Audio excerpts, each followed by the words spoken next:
सुप्रभात बच्चों। आज हम आपकी पाठ्य पुस्तक हिंदी के पाठ 2 का अध्ययन करेंगे, जिसका शीर्षक है पसीने की कमाई।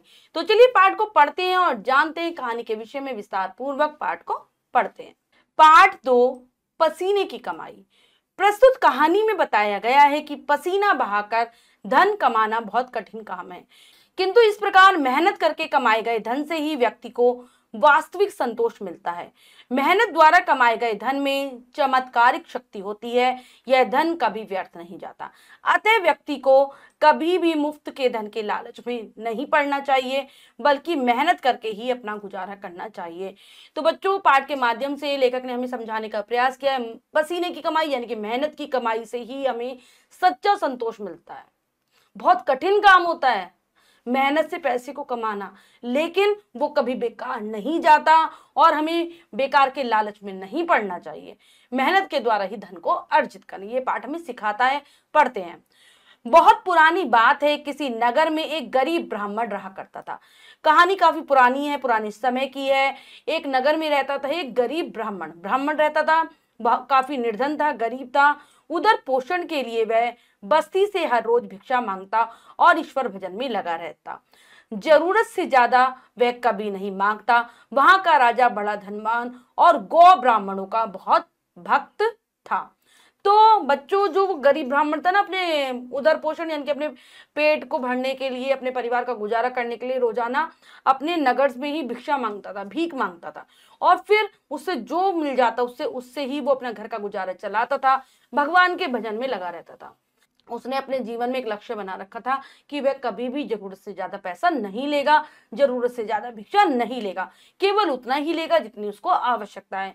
उसी नगर का जो राजा था बहुत ही धनवान था, बहुत ज्यादा पैसे वाला था राजा, और गौ ब्राह्मणों का भक्त था, यानी कि गायों की सेवा करा करता था, ब्राह्मणों की सेवा करता था, उनकी उचित मदद भी किया करता था।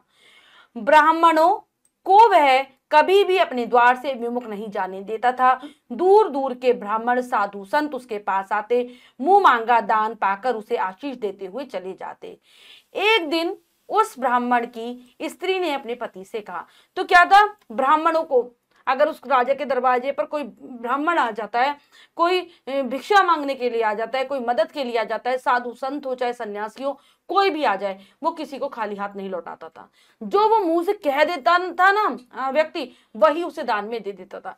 तो ये बात ब्राह्मण और उसकी पत्नी को भी बताती है। एक बार ब्राह्मण की स्त्री अपने पति से कहती है, स्त्री यानी कि उसकी पत्नी, दूर दूर के ब्राह्मण आकर राजा के पास से मनमाना धन मांग कर ले जाते हैं, और एक तुम हो कि यहाँ के यहीं रहते हुए भी एक भी दिन राजा के पास नहीं गए।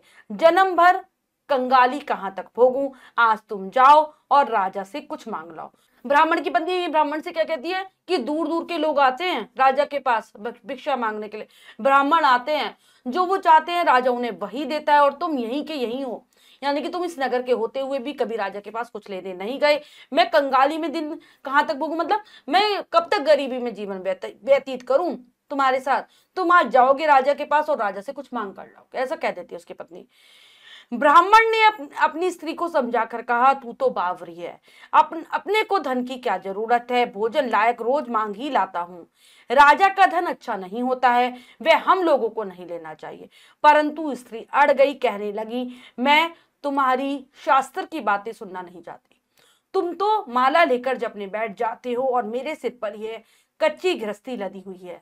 लड़के बच्चों को क्या पहनाऊं और क्या खिलाऊं। क्या कहती है कि आखिर वे भी तो चार जनों के बीच में रहते हैं, अपने संग के लड़के बच्चों को पहनते ओढ़ते और तरह तरह की चीजें खाते पीते देखते हैं तो उनका मन भी लल जाता है। ब्राह्मण अपनी पत्नी को बहुत अच्छे से समझाने की कोशिश करता है कि हमें ज्यादा धन की आवश्यकता नहीं है, जितना मुझे जरूरत है उतना मैं रोज मांग लाता हूँ। और राजा का धन तो अच्छा भी नहीं होता, हमें नहीं लेना चाहिए, क्योंकि ब्राह्मण के मन में यही था कि भाई राजा के पास तो अनैतिक तरीकों से भी धन आता होगा, कोई उसकी मेहनत का तो धन होगा नहीं वो, इसीलिए वो कहता है राजा का धन अच्छा नहीं होता। लेकिन जो ब्राह्मण की पत्नी है वो उसकी बातें नहीं मानती, कह देती है, भाई मुझे तुम शास्त्रों की बातें तुम मुझे क्यों समझा रहे हो, मुझे मत समझाओ, तुम्हारा काम क्या है, तुम तो माला लेकर जपते रहते हो, पूरे घर का भार मुझ पर ही तो है। अब बच्चे हैं, छोटे हैं, इनको क्या पहनाऊं, क्या खिलाऊं, 4 जनों के बीच भी जाते हैं तो अच्छा भी नहीं लगता। ये कुछ ऐसा वैसा पहनते हैं, ऐसा वैसा खाते हैं, उनका मन भी औरों को देखकर ललचाता है, ऐसा समझाती है। आज तुम राजा के पास जाओ, राजा भला मानुष है, जाओगे तो वह जरूर तुमको मुंह मांगा दान देगा। लाचार होकर ब्राह्मण राजा के पास गया। राजा उस समय शिकार खेलने गया था। ब्राह्मण आशीर्वाद की बेलपत्ती और फूल रखकर लौट आया। ब्राह्मणी ने उसे दूसरे दिन फिर भेजा, परंतु संयोगवश राजा फिर न मिला। ब्राह्मणी तो पीछे पड़ गई थी। उसने निश्चय कर लिया था कि इस बार राजा के यहाँ से धन अवश्य मांगना चाहिए। उसने तीसरे दिन फिर ब्राह्मण को भेजा। तो ब्राह्मण की पत्नी जिद करके ब्राह्मण को राजा के पास भेज देती, कहती है वो तो बहुत अच्छा इंसान है, जरूर तुम्हें मुंह मांगा दान दे देगा। ब्राह्मण चला जाता है राजा के पास, लेकिन ऐसा संयोग बनता है कि राजा उस दिन शिकार खेलने गया हुआ था। ब्राह्मण आशीर्वाद के बेलपत्री फूल देकर आ जाता है वापस। अगले दिन फिर भेज देती है ब्राह्मणी, और उस दिन भी राजा नहीं मिलता। लेकिन इस बार तो ब्राह्मणी ने पक्का मन में विचार कर लिया था कि वह राजा से कुछ ना कुछ धन मंगवा कर ही रहेगी, मुंह मांगा इनाम लेकर ही रहेगी, मुंह मांगा दान लेकर ही रहेगी। इसलिए तीसरे दिन वह फिर से ब्राह्मण को राजा के यहाँ पर भेज देती है। राजा ब्राह्मणों का भक्त था ही। ब्राह्मण को आते देखकर उसने उठकर आदर के साथ प्रणाम किया और आसन पर बैठाया। फिर नम्रता के साथ कहा, महाराज आपने मेरी कुटिया में पधार कर मेरे ऊपर बड़ी कृपा की है। मैं 2 दिन आपको नहीं मिल सका, इसका मुझे दुख है, इसके लिए मैं क्षमा मांगता हूँ। अब आप बताइए कि आपका शुभागमन किस लिए हुआ, मैं आपकी क्या सेवा करूं। अब तीसरे दिन जब ब्राह्मण राजा के यहाँ पहुंच जाते तो ब्राह्मणों को तो मानता था राजा, बहुत उनका भक्त था, उनकी सेवा किया करता था। बहुत खुश हो जाता है ब्राह्मण को देखकर, उठकर उनका स्वागत करता है, आदर सत्कार करता है और बहुत ही प्यार के साथ पूछता है, नम्रता के साथ पूछता है कि आपने मेरे धन्य भाग जो आप मेरी कुटिया पर पधारे, आपने बहुत बड़ी कृपा की है। मुझे दुख है कि मैं 2 दिन आपको नहीं मिल पाया, मैं इसके लिए माफी मांगता हूं। अब आप बताइए कि आप क्यों आए, मैं आपकी कैसे सेवा करूं। ब्राह्मण ने कहा, राजन जो आप मेरी इच्छा अनुसार दान देना स्वीकार करें तो मैं कहूं। तो ब्राह्मण भी कह देता है कि अगर आप जो मेरी इच्छा उसके हिसाब से अगर आप मुझे दान देंगे तो मैं स्वीकार कर लूंगा। राजा ने कहा, हाँ हाँ कहिए, मेरे बड़े भाग्य जो मैं आपकी कुछ सेवा कर सकूं। राजा भी हाँ कर देता है कि मेरा बहुत बड़ा भाग्य है कि मैं आपकी कुछ सेवा कर पाऊंगा। ब्राह्मण ने निवेदन किया, मैं और कुछ नहीं चाहता, आप अपनी कमाई में से मुझे 4 पैसे दान दीजिए। ब्राह्मण राजा से क्या निवेदन करता है कि मैं कुछ नहीं चाहता, मुझे ज्यादा कुछ नहीं चाहिए, मैं केवल आपकी कमाई में से 4 पैसे दान चाहता हूं। ब्राह्मण की बात सुनकर राजा सन्नाटे में आ गया। विचार कर देखने लगा कि खजाने में जो अटूट धन पड़ा है उसमें मेरी मेहनत की कमाई 1 कौड़ी भी नहीं है, मैं ब्राह्मण को 4 पैसे कहां से दूं। फिर राजा ने सोचकर ब्राह्मण से कहा, महाराज आप मुझे 1 दिन की मोहलत दीजिए, कल आपको मुंह मांगा दान दे सकूंगा। यह सुनकर ब्राह्मण कल आने के लिए कहकर लौट आया। तो जैसे ही ब्राह्मण की बात सुनता है राजा सन्नाटे में आ जाता है, यानी कि एकदम शांत हो जाता है। सोचने लगता है कि अरे मेरे पास तो अटूट धन संपत्ति है, लेकिन उसमें से 1 भी पैसा ऐसा नहीं जो कि मेरी मेहनत का हो, मेरी कमाई हुई 1 कौड़ी भी नहीं है मेहनत की। अब इस ब्राह्मण को 4 पैसे कहां से दान में दूं। फिर कुछ सोचता है, कहता है कि आप कल आइएगा, कल आप आइएगा, मुझे 1 दिन की मोहलत चाहिए, मैं आपको दान दे दूंगा। ब्राह्मण भी कल आने का वादा करता है, राजा से चला जाता है वहां से। ब्राह्मण को खाली हाथ लौटा देखकर ब्राह्मणी ने आश्चर्य से पूछा, क्या राजा ने कुछ भी नहीं दिया। ब्राह्मण ने कहा, नहीं कल देने को कहा है। अब घर पहुंच जाता है ब्राह्मण, ब्राह्मणी देखती है कि ब्राह्मण तो खाली हाथ आया है, पूछती है भाई कि राजा ने क्या तुम्हें कुछ भी नहीं दिया। ब्राह्मण बता देता है कि कल कहा है राजा ने कि वो कल देगा। ब्राह्मणी समझी मेरे पति ने बहुत सा धन मांगा होगा जिसे राजा आज नहीं दे सका, कल इंतजाम कर देगा। यह सोचकर वह मन ही मन बहुत खुश हुई। ब्राह्मणी सोचती है कि शायद मेरे पति ने बहुत सारा धन मांग लिया है, राजा के पास इतनी व्यवस्था नहीं होगी, कल वो इंतजाम करेगा और फिर मिल जाएगा। बहुत खुश हो जाती है। इधर ब्राह्मण के जाते ही राजा ने अपने राजसी कपड़े उतारकर फटे पुराने कपड़े पहने और मजदूर जैसा वेश बना लिया। मजदूर जैसा वेश बना लेता है राजा, अपने जो राजा वाले कपड़ों है, राजसी जो पोशाक है उसको उतार देता है, फटे पुराने कपड़े पहन लेता है। रानी के पूछने पर राजा ने सब हाल बताया। तो रानी ने कहा, थोड़ा ठहरिए, मैं भी आपके साथ चलती हूँ, मैं अपनी यह साड़ी बदलाऊं। ऐसा कहकर रानी अंदर गई और एक पुरानी साड़ी पहनकर बाहर आ गई। तो राजा ने तो फटे पुराने कपड़े पहन लिए थे, मजदूर बन गया था, लेकिन रानी पूछती है राजा से, राजा सारी बात बता देता है। रानी कहती है, थोड़ा रुको, मैं भी अपनी साड़ी बदल कर आती हूँ। रानी भी पुरानी कपड़े पहनकर आ जाती है, पुरानी साड़ी पहन लेती है। इस प्रकार वेश बदलकर राजा रानी दोनों मजदूरी की तलाश में शहर में निकले। लुहारों के मोहल्ले में जाकर राजा ने आवाज लगाई, किसी को मजदूर चाहिए, मजदूर। आखिर एक लुहार ने जो गाड़ी के पहियों पर हाल चढ़ाने की तैयारी कर रहा था, राजा को बुलाकर कहा, देखो पहले तुम्हें खलात धोकनी पड़ेगी और जब ताव आ जाएगा तब घन पीटना होगा। फिर रानी को देखकर कहा, तुम्हें कुएं से पानी लाकर यह होज भरना पड़ेगा। बच्चों क्या करते हैं, राजा रानी अपना वेश तो बदल लेते हैं, फिर मजदूरी की तलाश में निकल पड़ते हैं क्योंकि उन्हें मेहनत का पैसा कमाना था और वही ब्राह्मण को दान में देना था। फिर एक मोहल्ले में पहुंच जाते हैं जो कि लुहारों का था। लुहार यानी कि जो लोहे के सामान बनाता है, वहां पहुंच जाते हैं राजा रानी और आवाज लगाते हैं, मजदूर चाहिए, मजदूर चाहिए।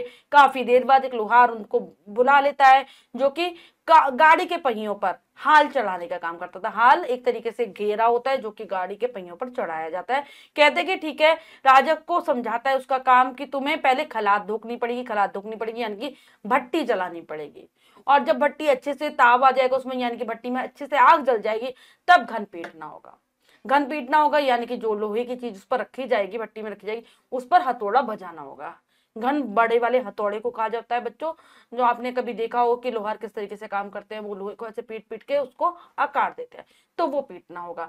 फिर रानी को देखकर क्या कहता है कि तुम्हें कुएं से पानी लाना पड़ेगा और हौज भरनी पड़ेगी। हौज एक तरीके से हम कह सकते हैं बहुत बड़ी टंकी जैसा, जैसे टंकी होती है पानी की, उसी टाइप से बहुत बड़ा सा बर्तन, या हम उसको कह सकते हैं नांद, टब टाइप से होता है वो। और कोयले वाले घर से कोयला भर भर कर भट्टी में डालना होगा। तुम दोनों आदमियों को दिन भर में 2-2 आने मिलेंगे, काम पसंद हो तो करो, नहीं तो रास्ता नापो। और क्या कहता है, कोयले वाला जो घर है जहां पर कोयला रखा है वहां से लाना होगा कोयला भर भर के टोकरी में और भट्टी में डालना होगा। तुमको पूरे दिन काम करने के 2-2 आने मिलेंगे, अगर पसंद हो तो काम करना शुरू करो वरना यहाँ से जाओ, रास्ता नापो यानी कि यहाँ से जाओ। राजा रानी दोनों लुहार का बतलाया हुआ काम करने लगे। राजा खलात धोकने लगा परंतु उससे काम ठीक तौर पर बनता नहीं था। बीच बीच में हाथ रुक जाता था, तब लुहार नाराज होकर ठीक काम करने की ताकीद करता। बार बार बतलाने पर राजा जैसे तैसे अपना काम करने लगा। रानी कुएं से पानी भर भर कर लाने लगी। तो राजा और रानी दोनों काम करने लगते हैं जैसे कि लोहार ने उन्हें कहा था, लेकिन राजा को काम करना कहाँ ही आता था, उससे ठीक से काम नहीं हो रहा था, बार बार उसका हाथ रुक रहा था। लुहार भी उस पर बार बार गुस्सा कर रहा था, काम ठीक तरीके से करने के लिए कह रहा था। धीरे धीरे राजा जैसे तैसे अपना काम कर रहा होता है, रानी भी कुएं से पानी लाने लगती है। 2-4 घड़े पानी खींचते ही उसके हाथ में फफोले पड़ गए। किसी तरह बड़ी कठिनाई से उसने पानी का हौज भरा। बीच बीच में लोहार के कहने पर रानी टोकरी में कोयला भर लाती और भट्टी में डाल देती। कोयला भरने से रानी के कपड़े और गोरे हाथ काले हो गए। इसी तरीके से दोनों पति पत्नी काम कर रहे थे। रानी कुएं से पानी भरकर हौज भर रही थी लालाकार। 2-4 घड़े ही पानी भर पाई थी रानी कि उसके हाथ में फफोले पड़ने पड़ते हैं, फफोले यानी कि छाले आने लगते हैं। बहुत कठिनाई से उसने अपना काम पूरा किया, हौज को भर दिया। बीच बीच में लोहार के कहने पर वो कोयला घर से कोयले लाकर भट्टी में डाल रही थी, जिसके कारण उसका मुंह भी काला हो गया, हाथ काले हो गए और उसके कपड़े भी काले हो गए। ताव आ जाने पर लुहार ने हाल भट्टी में से निकालकर पहिए पर जमाई और एक घन अपने हाथ में लेकर और एक राजा के हाथ में देकर कहा, देखो बारी बारी से घन इस पर पटकना, हाथ जरा भी इधर उधर ना होने पाए। अब जब भट्टी में ताव आ गया, जो उसने लोहा डाला था वो पक गया, तो उसे बाहर निकालता है, पहिए पर लगा देता है उस लोहे को, हाल को, और फिर कहते हैं कि 2 घन ले लेता है, एक अपने हाथ में ले लेता है और एक राजा को देता है कि हमें बारी बारी से इस पर घन चलाना होगा, लेकिन इधर उधर ना होने पाए, सही से काम करना होगा। राजा जोर जोर से घन पटकने लगा, लेकिन उसका निशाना ठीक नहीं बैठता। कभी घन हाल पर गिरता तो कभी पहिए पर। मजदूरों का यह हाल देखकर लुहारिन भीतर से बड़बड़ाती हुई आई और लुहार से कहने लगे, तुमने आज कहां से बेसऊर मजदूर लगाए हैं, इनसे काम नहीं होगा, इन्हें अलग करके दूसरे मजदूर लगाओ, ये सस्ते मजदूर तुम्हारा काम बिगाड़ देंगे। तो राजा को तो क्योंकि काम करना नहीं आता था, इसलिए उसका घन यानी कि हथौड़ा भी सही नहीं पड़ रहा था, कभी हाल पर कभी पहिए पर पड़ता जा रहा था और उसकी बहुत बुरी हालत भी हो गई थी। ऐसी हालत देखकर लुहारिन यानी कि जो लुहार की पत्नी थी बाहर आती है, बहुत बोलती है और कहने लगती है कि आज तुमने बेसऊर जिन्हें काम नहीं आता ऐसे मजदूर तुमने कहां से लगाए हैं और तुम्हारा काम बिगाड़ देंगे ये मजदूर, इनको हटाओ और दूसरे मजदूरों को लगाओ। राजा रानी दोनों लुहार और लुहारिन की डांट फटकार सहते हुए अपना अपना काम मन लगाकर कर रहे थे। घन पटकते पटकते राजा का शरीर पसीने से तर हो गया। जोर जोर से सांसें चलने लगी। रानी भी पानी भरते भरते और कोयला झोंकते झोंकते थक गई। उसके कोमल अंगों से पसीने की धार बह रही थी। बड़ी मुश्किल से एक पहिए पर हाल चढ़ पाई। लुहार ने उनसे कहा, देखो भाई, यह काम बहुत मेहनत का है, तुम लोगों से ठीक ठीक नहीं बनेगा। अभी तुमने 2 घंटे काम किया है और उसकी मजदूरी लो और अपने घर जाओ। राजा ने कहा, जैसी आपकी मर्जी, जितनी मजदूरी आप देना चाहें दे दें, हम लोग दूसरी जगह काम खोज लेंगे। तो इसी तरीके से राजा रानी लुहार और लुहारिन की डांट सहते सहते अपना काम बहुत ही मन लगाकर कर रहे थे। राजा जो लगातार हथौड़ा पटक रहा था, इससे उसका शरीर पसीने में तर हो गया, पसीना बह रहा था, सांसें तेज चल रही थी। और रानी की भी ऐसी हालत थी, हौज में पानी भरते भरते, कोयला डालते डालते उसके शरीर से भी पानी की बूंदे बह रही थी, यानी कि पसीना बह रहा था। बहुत मुश्किल से एक पहिए पर ही हाल चढ़ा पाता है वो लुहार। फिर राजा से कह देता है कि भाई, तुम लोगों से ये काम नहीं हो पाएगा, बहुत मेहनत का काम है। अभी तुम लोगों ने 2 घंटे काम किया है, उसकी मैं तुम्हें मजदूरी दे देता हूँ। राजा कह देता है कि भाई ठीक है, जैसी आपकी मर्जी, जो चाहे आप पैसे दे दे, हम कहीं और दूसरा काम कर लेंगे। लुहार ने राजा रानी को 2-2 पैसे दिए, जिन्हें वे बड़ी खुशी से लेकर घर आए। आज उनको पता चला कि पसीने की कमाई कैसी होती है, उसके लिए कितनी मेहनत करनी पड़ती है। घर आकर राजा ने चारों पैसे अलग संदूक में रख दिए और अगले दिन सवेरे ब्राह्मण को बुलाकर उसे दे दिए। ब्राह्मण राजा को आशीर्वाद देकर घर लौटा और ब्राह्मणी से कहा, लो, राजा के यहाँ से दक्षिणा ले आया हूँ। लुहार राजा और रानी को 2-2 पैसे देता है। दोनों बहुत खुश होते हैं, घर आ जाते हैं। राजा एक अलग संदूक में उन पैसों को रख देता है। आज उसे पता चलता है कि मेहनत की कमाई कैसी होती है, कितना मेहनत करनी पड़ती है, कितना परिश्रम करना पड़ता है और कितना संतोष भी मिलता है। अगले दिन वे ब्राह्मण का इंतजार करने लगता है। ब्राह्मण आता है, राजा उसे 4 पैसे दान में दे देता है। ब्राह्मण आशीर्वाद देकर अपने घर चला जाता है और अपनी पत्नी से जाकर कहता है कि मैं दक्षिणा ले आया हूँ। ब्राह्मणी प्रसन्न होकर दौड़ी, पास आते ही उसने अपना आंचल फैला दिया। ब्राह्मण ने अपने पिछोरे की गांठ से पैसे निकालकर उसमें डाल दिए। ब्राह्मणी बड़ी आशा लेकर आई थी, परंतु जब उसने देखे सिर्फ 4 पैसे तो वह टिटक कर रह गई और उन्हें दूर फेंक दिया। जल बुनकर ब्राह्मणी बोली, तुम जैसे दरिद्री से राजा के यहाँ जाकर भी नहीं मांगा गया, समुंदर के पास जाकर भी प्यासे लौट आए। राजा ऐसा धर्मात्मा है कि वह ब्राह्मणों को मुंह मांगा दान देता है। आज और कोई होता तो इतना धन मांग कर लाता कि 7 पीढ़ी बैठी खाती, लेकिन तुम ऐसे हो कि 4 पैसे लेकर आए हो, शर्म भी नहीं आती। तो ब्राह्मणी बहुत खुश होकर आती है, अपना आंचल फैला देती है ब्राह्मण के सामने। ब्राह्मण जो उसने ऊपर गमछा डाला हुआ था, हम कह सकते हैं जो ऊपर की उसकी धोती का भाग था, उसमें से गांठ में से पैसे खोलता है, ब्राह्मणी के आंचल में डाल देता है। बहुत खुश थी ब्राह्मणी की, बहुत सारा धन लेकर आया होगा ब्राह्मण, लेकिन जब 4 पैसे देखती है तो बहुत गुस्सा हो जाती है, पैसों को दूर फेंक देती है और कहती है कि तुम जैसे दरिद्र से, यानी कि तुम जैसे गरीब से राजा के पास जाकर भी कुछ मांगा नहीं गया। राजा तो बहुत बड़ा विशाल समुद्र है, यानी कि राजा के पास तो बहुत सारा धन है, धर्मात्मा है, सबको मुंह मांगा दान देता है, लेकिन तुमसे कुछ भी नहीं हुआ। तुम्हारी जगह और कोई होता तो इतना सारा पैसा लाता कि 7 पीढ़ी हम आराम से खाते, और तुम 4 पैसे लेकर आए हो, शर्म नहीं आती तुम्हें। इस प्रकार ब्राह्मणी बहुत देर तक बकबक करती रही। ब्राह्मण ने पैसे उठाकर आंगन में तुलसी घर पर रख दिए। सोचा ब्राह्मणी शांत हो जाएगी या उसे जब जरूरत पड़ेगी तब वह उन्हें उठा लेगी, परंतु पैसे वहीं रखे रहे और ऊपर फूल, बेल पत्र आदि के गिरने से नीचे मिट्टी में दब गए। ब्राह्मण ब्राह्मणी दोनों ही उनकी खबर भूल गए। बहुत देर तक ब्राह्मणी बोलती रहती है, ब्राह्मण को डांटती रहती है। ब्राह्मण कुछ चिंता नहीं करता, पैसे उठाता है। आंगन में ही तुलसी घर बनाया हुआ था, यहाँ तुलसी घर, जहाँ पर तुलसी का पौधा लगाया जाता है, वहां पर रख देता उठाकर पैसे की ब्राह्मणी शांत हो जाएगी या जरूरत होगी तो उन पैसों को ले लेगी। लेकिन ब्राह्मणी नहीं लेती उन पैसों को। धीरे धीरे उन पर फूल पत्र, बेल पत्र गिरते रहते हैं और वो जमीन में दब जाते हैं। ब्राह्मण ब्राह्मणी दोनों ही इन पैसों के बारे में भूल जाते हैं। कुछ दिनों बाद तुलसी घर में 4 पेड़ उगे, चारों लहलाते थे और देखने में भले मालूम पड़ते थे। ब्राह्मणी उन्हीं फूलों के झाड़ समझकर कभी कभी पानी दे दिया करते थे।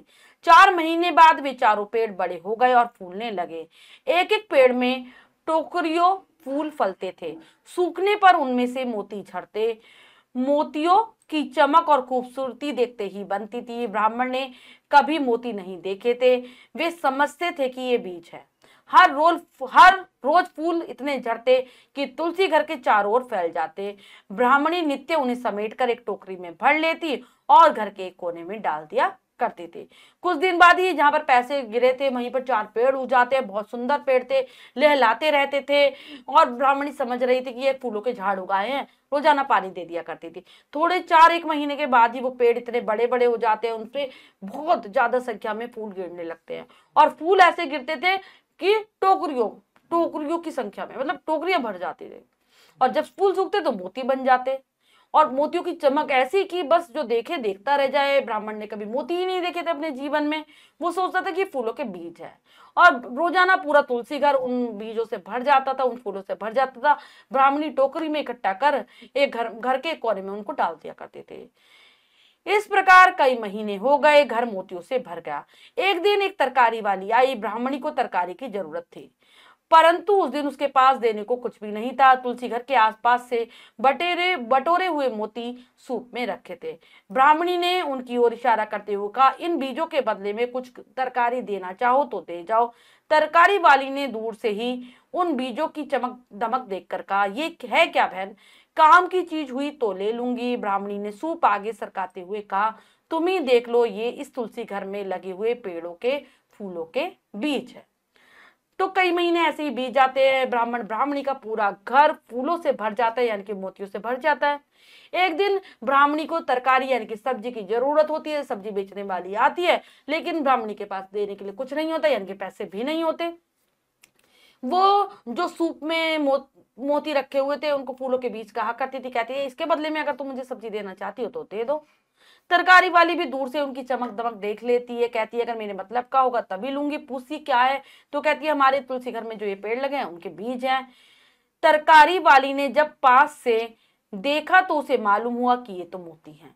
उसने खुशी से उन मोतियों के बदले मनमानी तरकारी दे दी। उस दिन से वह प्राय रोज आती और मोतियों के बदले में तरकारी दे जाती। तरकारी वाली और ब्राह्मणी दोनों ही इस लेन देन से खुश थी।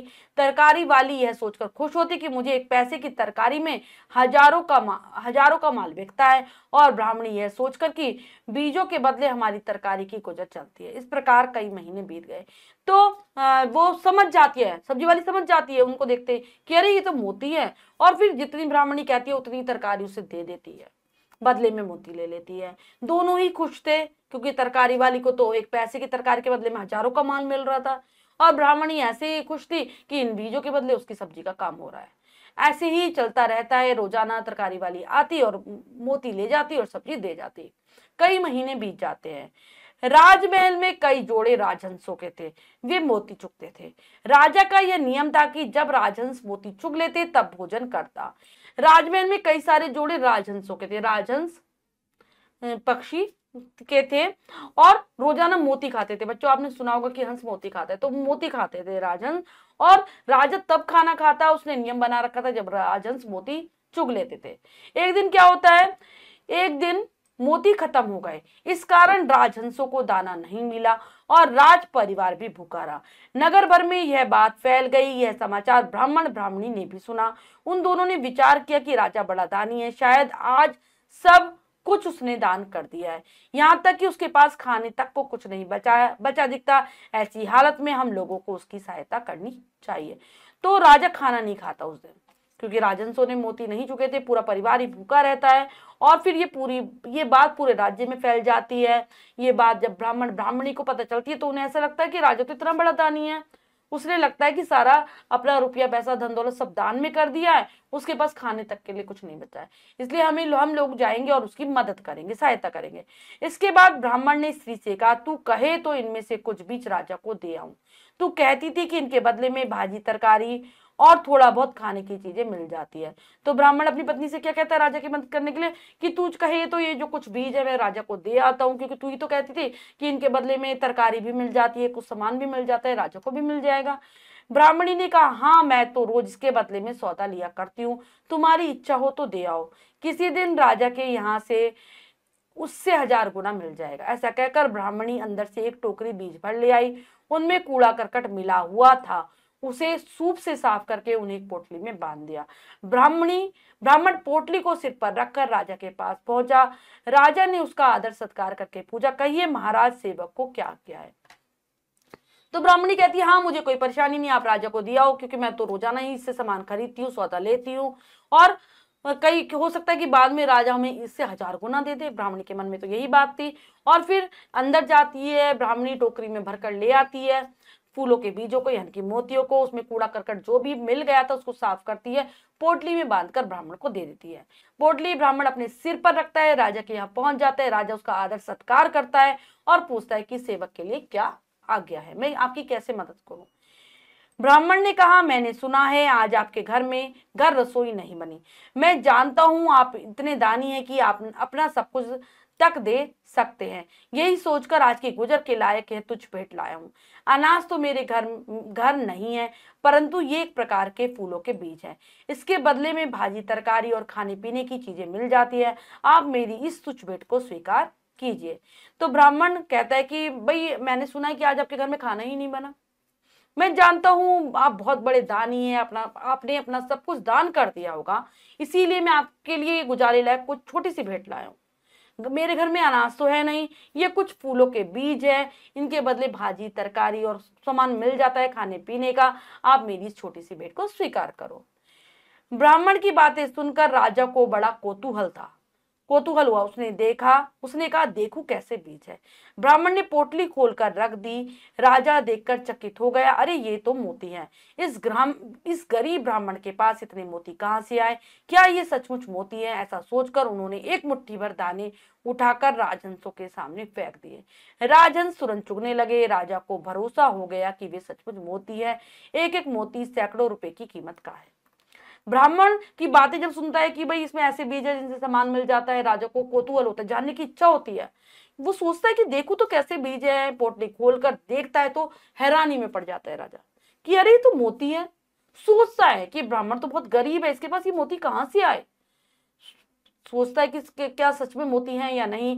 परीक्षा लेने के लिए एक मुट्ठी दाने उठाता है, राजहंसों के सामने डाल देता है। राजहंस फौरन उन्हें खाने लगते हैं, चुगने लगते हैं मोती।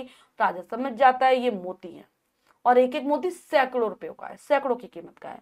अब राजा ने ब्राह्मण से पूछा, महाराज तुम्हारे पास इतने मोती कहां से आए? सच सच बताओ। ब्राह्मण ने कहा, ऐसे बीज तो हमारे घर पर और भी बहुत है। हमारे तुलसी घर में फूलों के 4 पेड़ हैं, उन्हीं में से रोज झड़ते हैं। भरोसा न हो तो मेरे घर चलकर देख लीजिए। अब ब्राह्मण से पूछता है राजा कि भाई कहाँ से आए तुम्हारे पास ये मोती?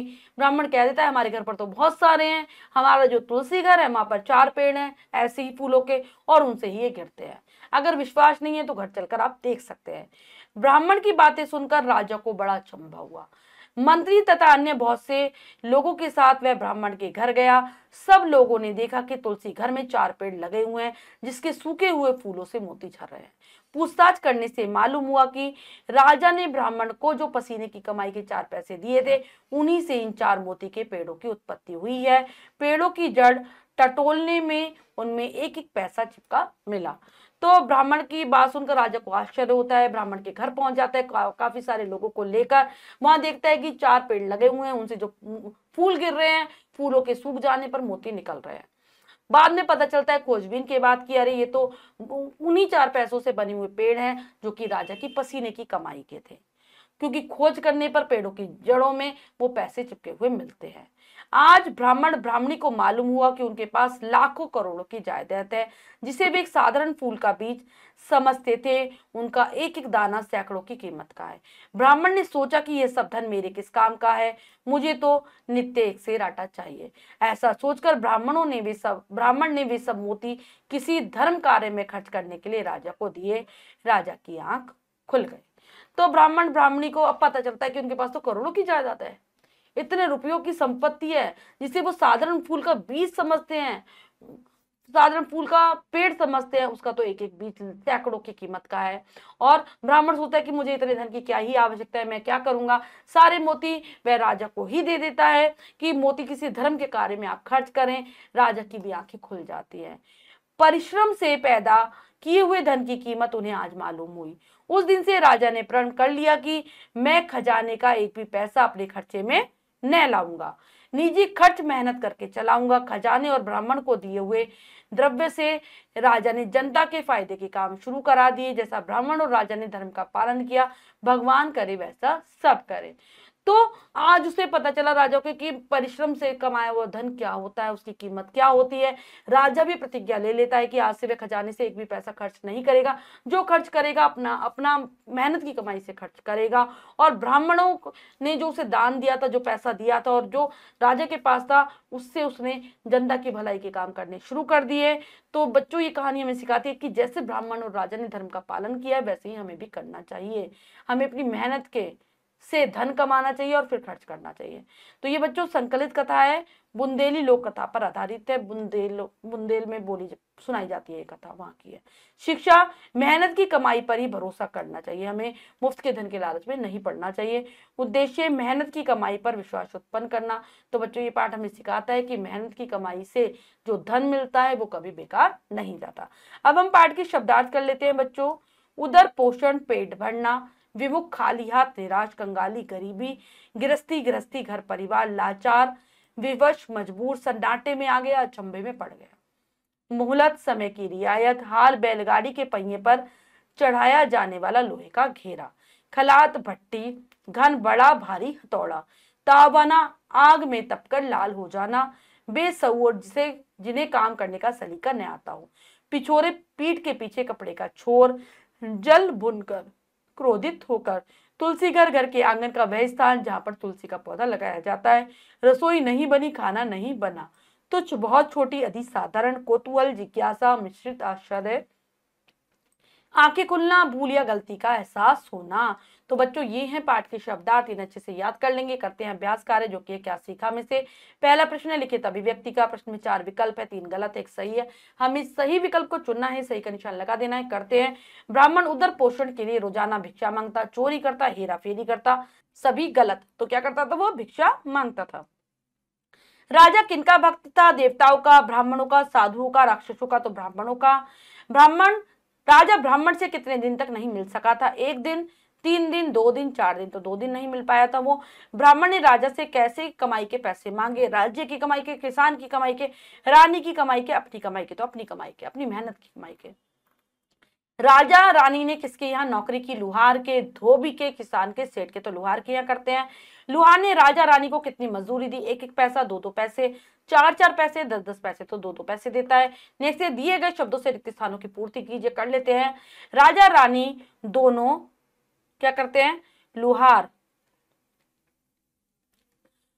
का बतलाया हुआ कार्य करने लगे। रानी टोकरी में कोयला भर लाती। राजमहल में कई जोड़े राजहंसों के थे। ब्राह्मण पोटली को सिर पर रखकर राज दरबार पहुंच गया। ब्राह्मण की बातें सुनकर राजा को बड़ा अचंभा हुआ। तो बच्चों, हमने पाठ को बहुत अच्छे से समझकर पढ़ा और अभ्यास कार्य किया। इसके अतिरिक्त जो भी कार्य आप स्वयं करेंगे सुंदर अक्षरों में अपनी अभ्यास पुस्तिका में। बच्चों, आज हमने जो कहानी पढ़ी वो हमें सिखाती है कि हमें कभी भी मुफ्त के धन के लालच में नहीं पड़ना चाहिए। हमें अपनी मेहनत से धन कमाना चाहिए, कमाई करनी चाहिए, क्योंकि जो मेहनत की कमाई होती है, पसीने की कमाई होती है, उसमें संतोष होता है और ऐसा पैसा कभी भी बेकार नहीं जाता। आशा करती हूँ ये पाठ आपको बहुत अच्छे से समझ आ गया होगा। पाठ को फिर से जरूर पढ़ेंगे। मिलते हैं अगली कक्षा में नए पाठ के साथ। तब तक स्वस्थ रहिए, प्रसन्न रहिए। धन्यवाद।